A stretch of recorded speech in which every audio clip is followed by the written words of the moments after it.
The shattering of a crystal glass was the only sound that broke the silence on the deck of the Gilded Siren. Ha-eun stood frozen, her hand still shaped around a drink that was now a mess of shards and champagne at her feet. She had spent weeks planning this joke. She had envisioned the nanny, Gabrielle, stumbling onto the gangplank in a cheap polyester dress, a visual punchline for the elite guests to laugh at. Instead, the woman stepping onto the teak wood looked like a goddess carved from the midnight sky. The dress, a custom Renault masterpiece worth more than the yacht itself, shimmered with thousands of hand-stitched gold filaments that caught the harbor lights. Gabrielle didn't look like a servant. She looked like a queen reclaiming a throne. The crowd of hardened criminals and vanity-soaked socialites parted like the Red Sea. As Gabrielle reached the center of the deck, she locked eyes with the woman who had spent 6 months demeaning her. "You told me to wear whatever I had, Ha-eun," Gabrielle said, her voice a calm, lethal silk. "I hope this is appropriate for a joke." Please subscribe and on the notification button to help the channel grow and give you more interesting story like this. Now let's start the story. The morning sun over Seoul did not shine for Gabrielle. It merely illuminated the dust she was expected to clear. In the sprawling cold marbled villa of the Yun family, Gabrielle existed as a shadow, a silent ghost responsible for the upbringing of a child whose mother treated her like a piece of disposable furniture.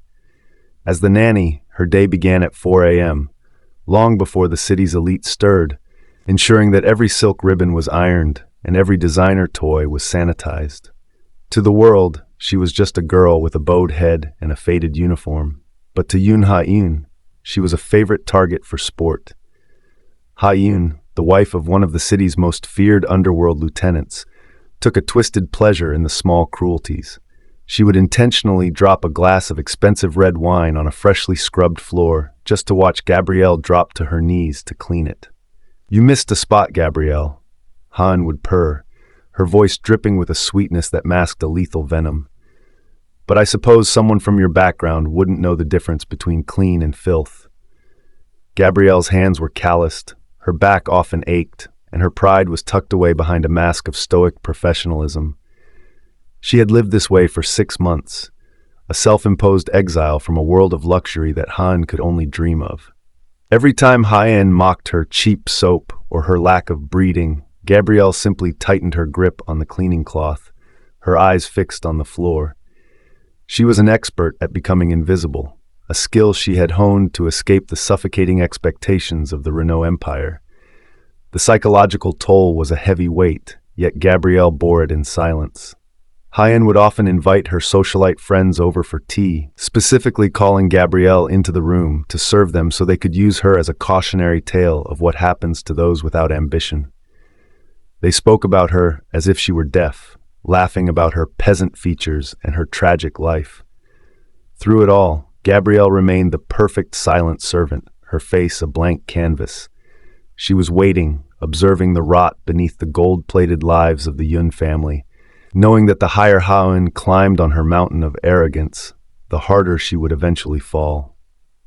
The air in the sunroom was thick with the scent of lilies and the sharp, metallic tang of expensive perfume. Ha-eun sat enthroned on a velvet settee, flanked by her 2 closest confidantes, their eyes glittering with a predatory boredom. Gabrielle stood near the doorway, holding a silver tray with trembling precision, waiting for the signal to retreat. Instead, Ha-eun's sharp gaze snapped toward her, a slow, calculated smile spreading across her perfectly painted lips. It was the look of a cat that had finally decided to stop batting at its prey and deliver a definitive blow. "Gabrielle, darling," Ha-eun began, her voice ringing out with a feigned sugary warmth that caused the other women to lean in, sensing a kill.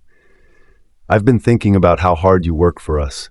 It's truly tragic that a girl your age spends all her nights in a nursery, surrounded by nothing but diapers and shadows." She paused, gracefully accepting a macaron from the tray, though she didn't eat it. "My husband and I are hosting a gala on the Gilded Siren this Saturday. It's the most exclusive yacht party of the season, the kind of event where one guest's watch costs more than your entire life's earnings." One of her friends let out a sharp, high-pitched giggle behind a manicured hand. Ha-eun's smile deepened as she continued. I've decided to be generous. I am inviting you to join us as our guest. The room went deathly still for a heartbeat before the crueler implications set in. I want you to experience the world you usually only view through a keyhole. But please, Gabrielle, don't feel pressured to buy anything new. In fact, I insist, wear whatever you have in that little suitcase of yours. I'm sure you'll look appropriate.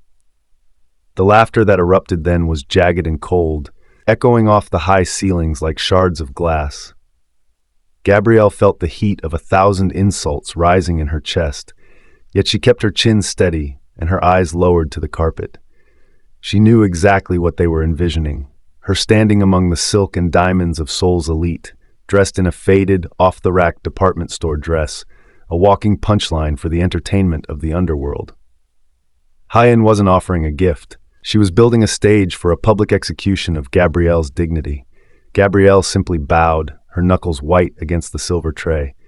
"Thank you, madam," she whispered, her voice as calm as a frozen lake. "I will be sure to wear something memorable." The door to the nursery clicked shut, sealing Gabrielle into a world of soft moonlight and the rhythmic breathing of a sleeping child. For months, this room had been her sanctuary, but tonight, the walls felt like they were closing in. The echoes of Ha-eun's laughter still vibrated in her ears, a toxic residue that no amount of silence could wash away. She reached into the lining of her modest travel bag, pulling out a sleek, encrypted burner phone she had promised herself she would never use. The vow of anonymity she had made to her mother felt brittle now, shattered by the weight of a mistress who mistook silence for weakness. With fingers that finally stopped trembling, she dialed a number that linked directly to a chateau in the heart of Paris. The line didn't even ring once. "Oui?" A deep, familiar voice answered, the voice of Jean-Pierre, the Renault family's head of global operations. The sound of her native tongue hit Gabrielle like a physical wave of relief. "It's me," she whispered, her voice regaining a command that had been buried under 6 months of servility. "I'm in Seoul. The experiment is over, Jean-Pierre. I've been invited to a gala on the Incheon docks this Saturday. I was told to wear whatever I had, and I intend to follow those instructions to the letter." There was a sharp intake of breath on the other end, followed by the sound of rapid typing. The Renault machinery, a silent leviathan of wealth and influence, was already beginning to stir. "We have been waiting for this call, mademoiselle," Jean-Pierre replied, his tone shifting from professional to fiercely protective. "The midnight blue gown from the winter collection? The one with the hand-spun gold filaments?" Gabrielle looked at her reflection in the dark window, no longer seeing a nanny, but a princess of the fashion world. "Yes, and I need the full security detail, the stylists, and the custom transport. I want Ha-eun to see exactly what whatever I have truly means." By the time she ended the call, the wheels were already turning. Across the globe, private jets were being fueled, and master tailors were being pulled from their beds. The invisible girl was gone, replaced by a storm that was currently gathering speed over the Pacific, destined to make landfall on the deck of the Gilded Siren. The Incheon docks were a shimmering theater of cold steel and black water, illuminated by the predatory glow of high-end security lights and the golden aura emanating from the Gilded Siren. On the main deck, the air was thick with the smug satisfaction of the Ha-eun Syndicate, a collection of wolves in tailored suits who believed they owned the night. Ha-eun stood near the gangplank, a glass of vintage champagne held aloft, her eyes scanning the dark shoreline for the arrival of her favorite punchline. She had spent the evening priming her guests for a comedy, regaling them with tales of the little mouse she had invited out of the goodness of her heart. Every eye followed hers, waiting for a flash of cheap fabric to appear in the gloom. The silence that followed was not the one Ha-eun had anticipated. It began with the low, guttural roar of a precision-engineered engine that silenced the ambient lounge music. A motorcade of obsidian-black SUVs swept onto the pier, their tinted windows reflecting the harbor lights like armor. In the center of the formation sat a vehicle that defied the gravity of the dock, a custom Renault hypercar, a sculptural masterpiece of exposed carbon fiber and polished silver. The car came to a synchronized halt, and 4 men in suits that cost more than a year of a soldier's salary stepped out, forming a protective perimeter that made the Mafia's own guards look like amateurs. The gull-wing door of the Renault rose slowly, like the wing of a dark angel. When Gabrielle stepped out, the collective breath of the crowd vanished. She did not walk, she glided, her silhouette framed by the harbor's mist.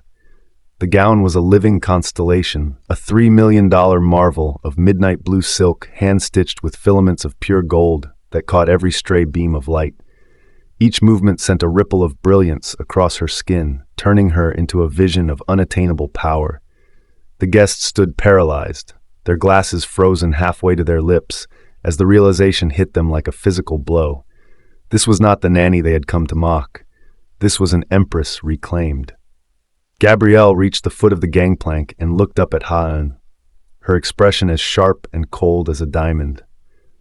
The joke was over, and the reckoning had just stepped on board. The sound of Ha-eun's champagne glass shattering against the teak deck was a jagged punctuation mark in the sudden, suffocating silence. The amber liquid seeped into the cracks of the expensive wood, unheeded, as she stared at the woman who had once folded her laundry. Ha-eun's face was a frantic mask of twitching muscles, her carefully cultivated composure disintegrating under the blinding radiance of Gabrielle's presence. Around her, the atmosphere of the party had shifted with the violent finality of a tide turn. The socialites who had laughed into their fans only days ago were now leaning forward, their eyes wide with a mixture of reverence and terror.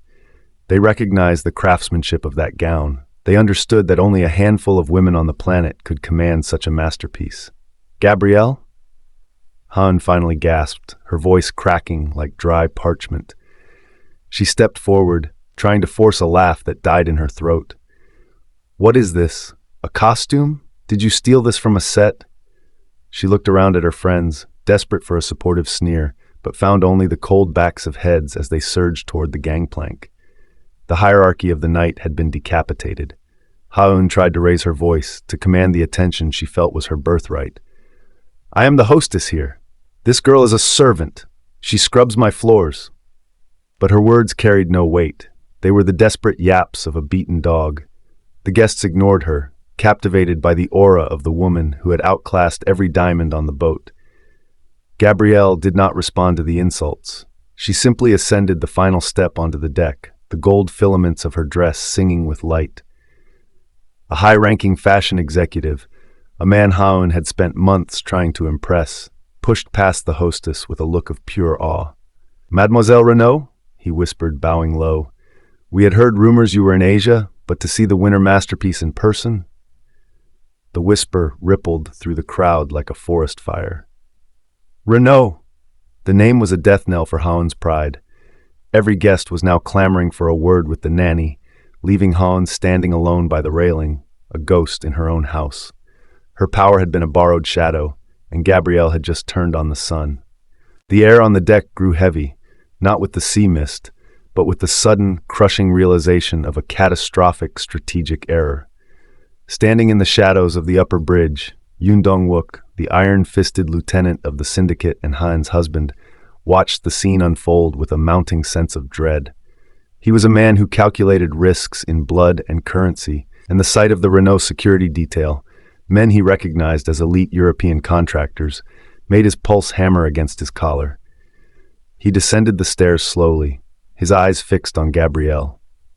He didn't see the nanny who had spent months quietly tending to his daughter. He saw a sovereign entity whose family controlled the very ports his illegal shipments required to breathe. Dong-wook reached the center of the deck just as Ha-eun attempted one last, desperate grab for control. "Dong-wook, tell them!" she shrieked, her face flushed with a humiliating heat. "Tell them who she is. Call the guards and have this imposter thrown into the harbor." She reached out to grab her husband's arm, but he shook her off with a violence that silenced her instantly. His gaze remained locked on Gabrielle, searching for a hint of mercy in that cold, aristocratic face. He knew that the Renault empire wasn't just about lace and perfume. They were a multi-generational powerhouse, with deep ties to the European banking elite and the maritime authorities in every major port from Marseille to Busan. "Shut up, Ha-eun," Dong-wook hissed, his voice a low, lethal vibration that carried the weight of a death sentence. He stepped toward Gabrielle, his hands visible and open in a gesture of total surrender.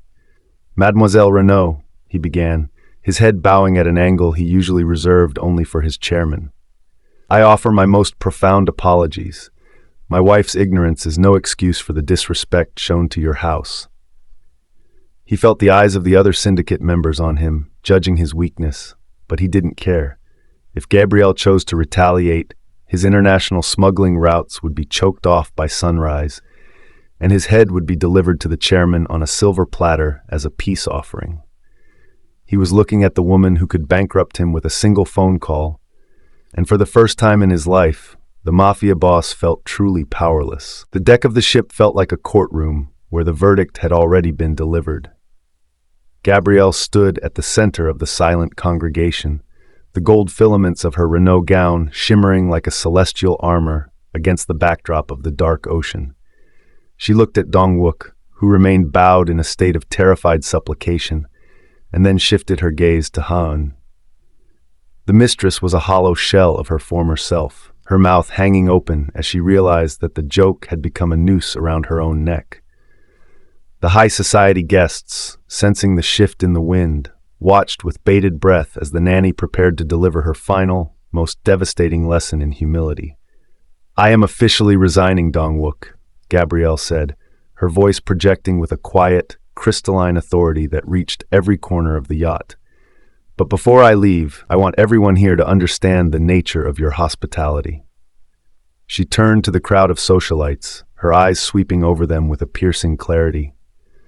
"For 6 months, I worked in your home. I cleaned your floors and watched your child while Ha-eun entertained herself by pouring wine on my feet and mocking my peasant blood.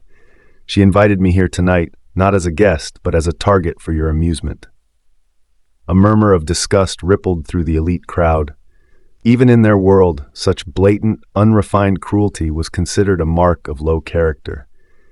Gabrielle looked back at Ha-eun, who was now weeping silent, bitter tears of shame. "You thought wealth was a weapon to crush those you deemed beneath you. You were wrong. Wealth is a responsibility, and power is a test of character, one you have failed spectacularly."